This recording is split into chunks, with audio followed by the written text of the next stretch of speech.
এখনো থমথমে পরিস্থিতি মাধববাড়ি এলাকাতে, যেন শ্মশানের নিস্তব্ধতা বিরাজ করছে গোটা এলাকায়। ঘটনার দুদিন পরেও যেন রেশ কাটেনি মঙ্গলবারের। মাধববাড়ি থেকে খুমলুগির দিকে যাওয়া ছোট বড় সমস্ত গাড়িতে চলছে তল্লাশি। বাইক আরোহী দেখলেই তাদের থামিয়ে নামধাম জিজ্ঞাসা করে, কোথায় যাচ্ছে এই সমস্ত কিছু জিজ্ঞাসা করে তবেই এগোতে দিচ্ছে পুলিশ, যেন এক অঘোষিত যুদ্ধক্ষেত্র। এখানে বাইরে থেকে কাউকে ভেতরে ঢুকতে দেয়া হবে না। মঙ্গলবার মাধববাড়ির ৩ মাথাতে যে সমস্ত দোকান পুড়িয়ে দেওয়া হয়েছিল তার কোনোটি বৃহস্পতিবারও খুলেনি। এখনো পোড়া জিনিসপত্র এদিকে ওদিকে ছড়িয়ে পড়ে আছে। গোটা এলাকাতে চক্কর কাটছে নিরাপত্তা কর্মীরা। সব হারিয়ে মানুষের চোখের জল এখনো থামেনি।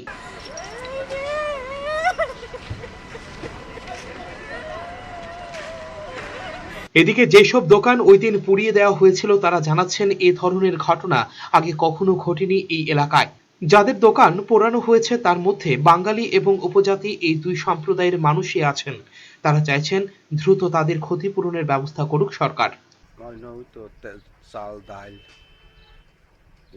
পান টান আসলো সিগারেট টিগারেট আসলো সরষা তেল টেল আসলো খাই দোকান জল আছে এরা সময় দেখছি তো জল লাগেছে ফাইল এরা জল দিতে আছে এই অদ্ভুত দেখছি কে বা কে কারা দিছে জল লাগলো সরকার কাছে যদি আমরা হেল্প করে আবার দোকান তুলতাম পারি।